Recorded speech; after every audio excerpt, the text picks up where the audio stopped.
How's it going, everybody? Uh, Today I wanted to do a little review action.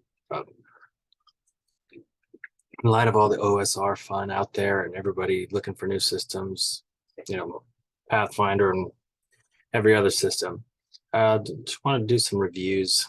Maybe take a peek at some other systems that aren't Pathfinder and D&D, right? Because there's tons of stuff out there, and some of it is quite good. So this review is about Castles and Crusades, which is a very kind of OSR, which is the old school revival, like old school D&D feel to it. Um, it's by Troll Lord Games, and I thought we'd take a look today.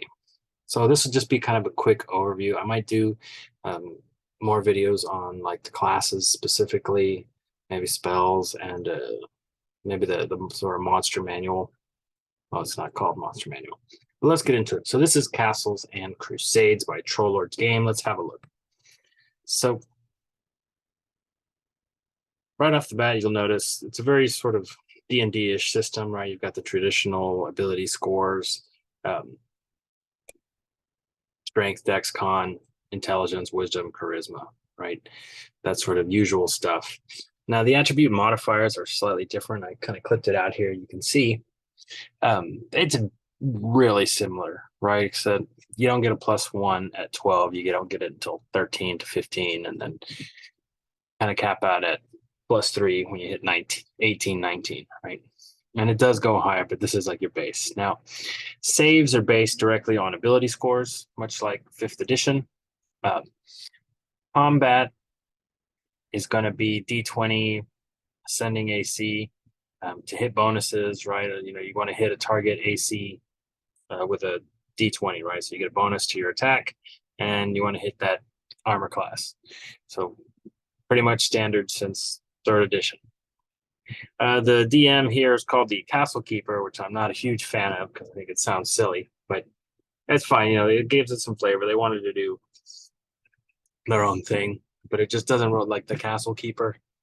I just call it a GM. I mean, we're never going to use the Castle Keeper. Alignment's the same. The races are basically the same. You got your standard array of fantasy races: humans, elves, dwarves, halflings, half orcs, half elf, gnomes. So all that is basically the same. There's little tweaks. They're not exactly the same, but they're not completely alien, right? Spells, it uses the old spell slot system, which we're all familiar with. You get a certain amount of spells per day, slotted by level, right? Yummy. It's not old fashioned. So the first innovation we can talk about that I like is called the primary and secondary attribute, right? We'll call it the primary and secondary attribute system, right? And essentially, based on your class and race, you have certain attributes designated as primary and secondary, right? I believe you get 2 from your race and 1 from your class. And then if you're a demi-human, I think it's just 1 from your race. But they're essentially a function of your class and your race, right? Now, what it sort of means is that when you do your checks, for your primary attributes, you basically get a bonus, right? If it's your primary attribute, it comes out to about a +6, right? So if you're a fighter, your primary attributes are going to be strength. If you're a half-orc fighter, it's going to be strength, right? You get a +6, right? So when you do checks, use your primary attribute, you're going to do better than, say, a fighter checking his intelligence, right? And it's actually a pretty nice streamlined sort of little system that keeps everything it makes sense, it's intuitive, and now you know what to check, primary or secondary, and it sort of makes everything else smoother, right? It works. I like it. I gotta say, it's a very nice little system. Now, there are some other variations besides the primary and secondary attributes. Very much reminiscent of 2nd edition AD&D. You have no sort of skill tree. That's not to say there aren't skills. There are, but they're very done. The sort of dedicated skills are all class specific, right? Like rogues and assassins get hide and move silently, right? And they're separate skills, right? Certain classes will grant you access to a skill that you can access, but there's no dedicated skill, set like skill system. Now there's tons of people that have homebrewed for this, and you can find little homebrew skill trees or skill whatever skill sets available that you can plug and play.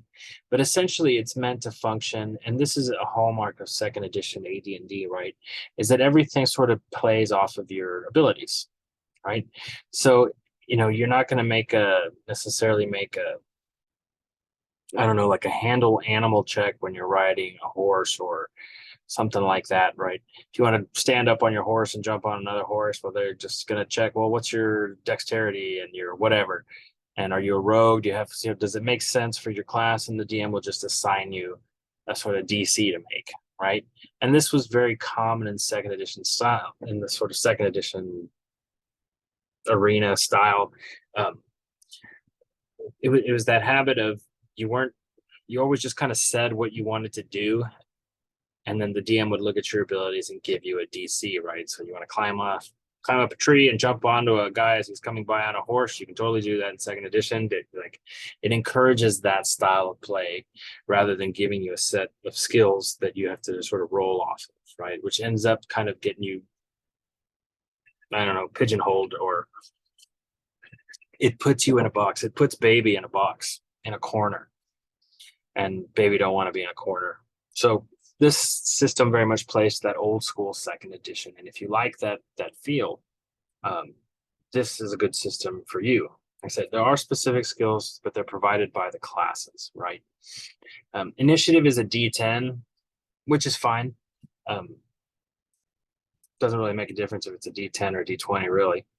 Now, armor has a lot of variety in this one. There's some interesting armor sets. There's actually a whole slew of armor sets, and you get the feeling that the dude making this is a big fan of armor and sort of medieval weaponry and armor. This set actually includes helms. You can separately purchase different helms to give your head a better AC. And ostensibly, this is to protect you from any kind of attack that would target your head, right? Which is a nice little flair, nice little touch. So if you like helms, you like that extra variation, as an armor class for your head. If somebody attacks you in the head, or if you're using a sort of called shot or whatever, your head has a little extra specific protection, which is kind of fun. Now the classes. The classes are kind of second edition-y, with it's sort of a mix of second and third, and maybe even fifth, right? You've got assassins, barbarians, bards, clerics, druids, fighter, illusionists, which is a second edition hallmark, which I always hated because they were terrible. They've brought them back, and I had a preliminary look at it, and they don't look as terrible so far. I may change my mind, but I hate the illusionist class. Going back 20 years, it's terrible. It used to be terrible. It makes me wonder, like, why did they bring it back just for that second edition flair? Knights, monks, paladins, rangers, rogues, wizards. So the sort of standard, again, this all should feel very familiar to you, right? Like the only thing kind of new here that you might sort of wonder about is, the assassin is going to have like an assassinate ability where they do a massive amount of damage, and if the target is, doesn't see you coming and is, all, like if you get a true surprise attack on them, you have a chance to kill them, right? Other than that, paladins, clear. The knight might be a little new. It's a sort of more defensive type fighter. But other than that, the illusionist, which I haven't done a deep dive into the classes, right? So I can't say for sure, but illusionist in second edition sucked a lot, and I don't miss it. But we'll see what they do with the illusionist. I did take a little peek, and they did add a few things. But these are sort of the basic array of classes. Now, class features. One of the innovations they did that I really like is that the levels they go as high as you want, I guess, because they give you a framework, but they only map it out to 10th level, right? And I really like this because if you've played a lot of role-playing games, you very rarely play past 10th level, and all the upper levels and almost all the systems are fairly, I wouldn't call them broken, but they get to be such a pain in the ass to manage that a lot of people just won't even try, right? And it is more difficult to manage, level 15 and heaven forbid level 20. Right?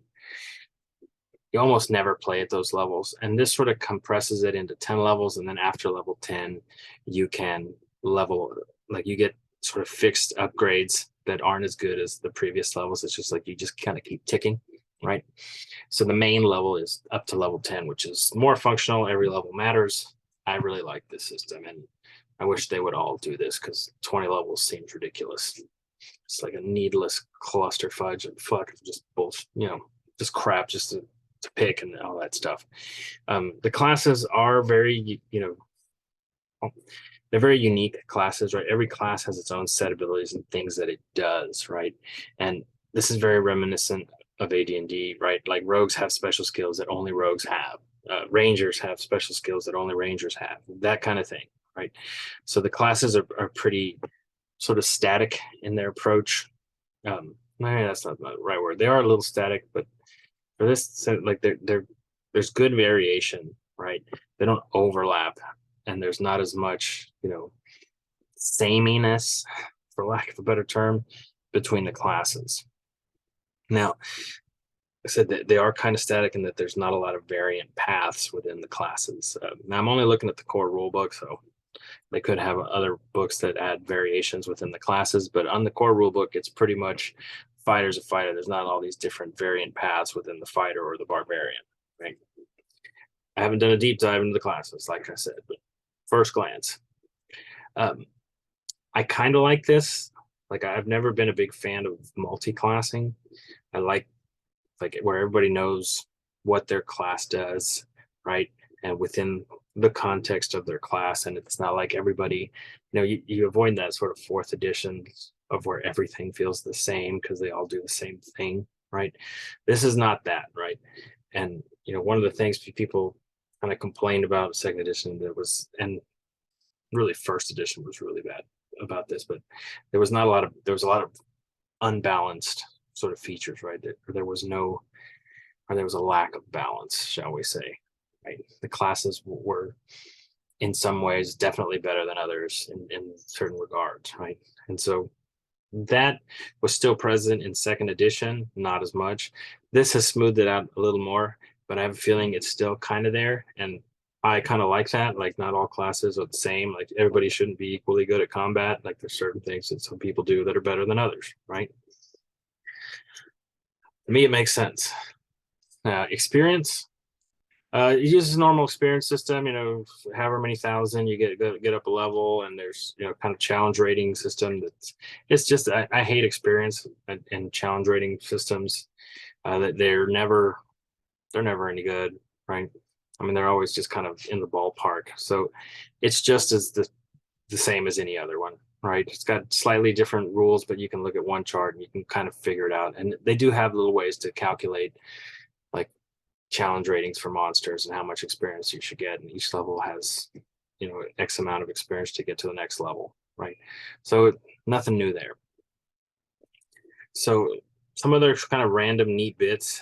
They have a lot of good ad hoc rules, or rather, like, little guides for when you encounter things that, whatever situation arises, that you can come up with an answer, right? So if you want to find out the encumbrance of an item, they have a rule for that.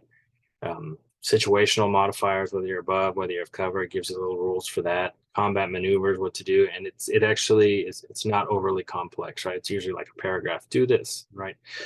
And it works pretty straightforward, right? So there's a lot of neat little bits like that to make it pretty streamlined, pretty easy to pick it up and go. Spells are mostly revamped second edition spells, which is not terribly different from third and fifth edition spells, right? But you'll recognize some of the second edition functionalities. Spell lists are very simple, which was nice. You basically have divine magic, arcane magic, and illusion magic. And everything, those are the three spell lists, right? So if you're a divine caster, you use the divine list. If you're the arcane caster, you use the arcane list. If you're an illusionist, you use the illusion list, and that's it, right? It's not like a separate magic system for every class, right? You don't have a separate spell list for bards and rangers and stuff. It just sort of dumps you in and says you use this list at a lower rate if you're a ranger, right? So works pretty well. There's a nice spell casting time mechanic, like casting time mechanic for spells. Very simple. It's just like, does it take a round? Does it take 2 rounds or turn, a minute, an hour, that kind of thing? And it says in the marker, right? So it gives you those sort of ritual spells kind of built in, right? By just the casting time. Illusion magic at a preliminary look doesn't suck terribly. They basically added some damage to the illusion spells, like it's sort of manifesting into reality. And if you read a little bit on the illusionist magic, they said that's what it is it's like manifesting. Illusionists make the illogical logical. They turn what is impossible into the real. They get heal spells, which is nice. So you have a sort of, it looks like it's a mixed use caster. So a wizard, but with heals, which is nice, gives it some versatility. Most combat actions, pretty simple. If you want to attack something, they don't have a lot of complex rules with very second edition-y, right? So it's like, do you want to attack that guy? Well, as long as you can move half your movement, you can still attack, right? So if it's your movement's 30 and it's 15 feet away, you can move and attack. If it's more than that, you can only move, and that's it, right? Not overly complex. It still has that second edition feel, right? Where you're like, yeah, you can move over there and attack. Sure, why not? Right? Is it close enough? Right? Or is it too far away? That kind of thing. It's kind of a judgment call in a lot of ways, right? But it does have some rules, so you can make it more tactical if you want. But this was meant to be played as a sort of ballpark where you just put all the figures on you made a rough map and you didn't necessarily have a grid, right? What else? Spell resistance is back. They kept that from good old second edition, which I never really liked spell resistance all that much. It's just another needless crunchy rule. But if you know how spell resistance works, anytime anything has spell resistance, there's a % chance that spell is going to fail when you target it, right? So if a dragon has 50% spell resistance, whenever you cast a spell on that dragon, you have to roll percentile dice. And if you don't beat the 50%, the spell just instantly fails, right? Some people like that. I don't, but I don't have it. It doesn't make me angry. It doesn't chat my hide. It's just like needless crunchiness. Other neat bits. So the Castles and Crusades whole game has its own setting. I think it's called the World of Ire or something like that. I can't remember. It's got a lot of vowels, but it has its own setting, and most of the way they make money is selling the supplements for that setting, right? Now you don't have to have the setting to use the system, right? It's basically a mesh of second, third, and fifth editions into one system, heavily leaning on second edition, right? Because it's kind of old school. But you can adapt it to any setting. You can play Castles and Crusades rules in the Pathfinder world if you want to, right? It's highly adaptable in that way, but it also has its own setting. If you wanted to get into it, it's there, right? The best things for this system that I like the most, I guess, is the 10 levels, right? I think I harped on that a little before, but 10 levels is plenty, right? 20 levels is dumb, and a 10 level system is actually what I've been looking for, right? It's just, it makes things so much easier and so much better and more manageable, right? You don't have the sort of insane scaling effects that you have at 20 levels, because most of the time, like, people don't even mess with it because it becomes so hard to manage, right? And this keeps you kind of grounded, right? 10 levels, you get something every level. So it's not like any of the levels are meaningless. Works very nice. The spell lists, I really like these. I really like that it's just arcane, illusion, and divine. And that's your list. I kind of like simplicity in a lot of ways. And unless you really like to know abjuration and conjuration, and this is, I wanted to do, I cast detect magic, and you sense a strong abjuration, and you really want all that stuff, you can use another system. But this one, very simple, straightforward. The classes have one of 3 spell lists. The primary and secondary attribute is nice. I would very much, I haven't, professionally, I haven't actually played with this system like in a game. I would like to try it out because this intrigues me probably the most. It seems like a very elegant and simple system, right? You just queue off of your primary and secondary attributes for, everything, save, skills, all that kind of stuff. Lastly, the core books are free.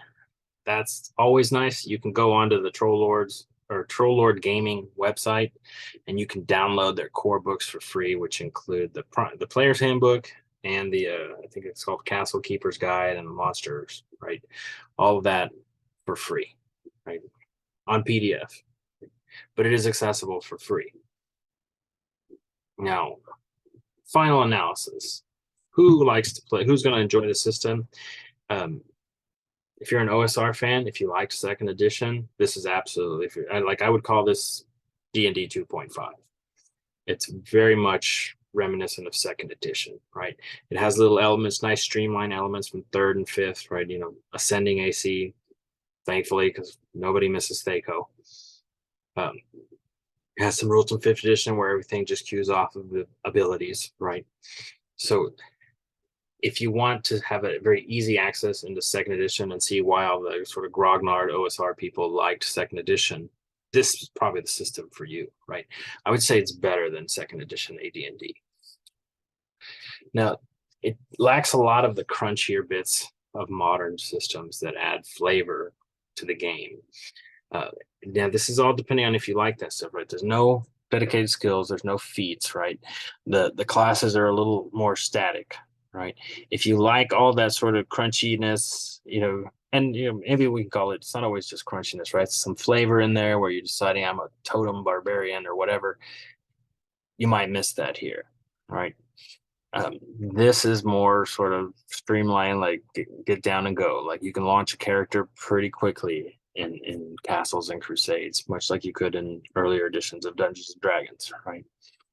The book is well organized, easy to navigate generally. We think in a familiar format. I didn't like that the combat rules aren't until the very end, like in the last 50 pages, but that's kind of true of the D&D books too. So it is what it is. But it's a very playable and simple rule system, right? You can just pick it up and go. Like you can sit down and probably read it in an hour, and you will have enough knowledge to functionally play this system. Like this is so far, and I haven't reviewed a whole lot of OSR systems, but this one is pretty good. I really kind of like this. This one seems very simple, manageable, and kind of fun to play and reminiscent of second edition, which, I played the hell out of second edition back in the day. So I wouldn't mind taking a stab at a Castles and Crusades game. So final analysis, very good. Would eat here again, 4.5 stars. Great little system, right? So that's more or less my review for Castles and Crusades, or at least for the core rulebook. I will come back and review the monsters and maybe the Castle Keeper's Guide all together. I think that's the only the remaining free books. But otherwise, if you want to support me, there's links in the bottom. Please buy my stuff. I make good stuff, I think. I think you'll enjoy my nerd stuff. Thank you, and I will see you next time.